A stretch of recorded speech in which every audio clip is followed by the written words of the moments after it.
HTML, short for Hypertext Markup Language, forms the backbone of web pages. It's a markup language that structures content on the internet by using tags to define elements like headings, paragraphs, images, links, and more.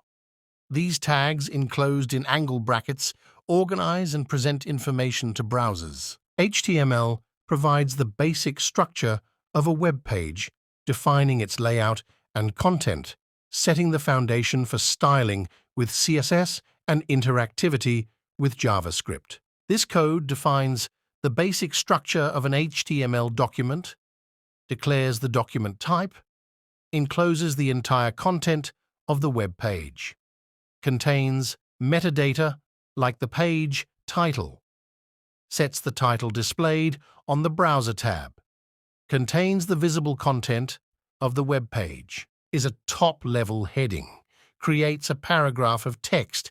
You can copy this code into a text editor, save it with a .html extension, e.g. index.html, and open it in a web browser to see the rendered web page.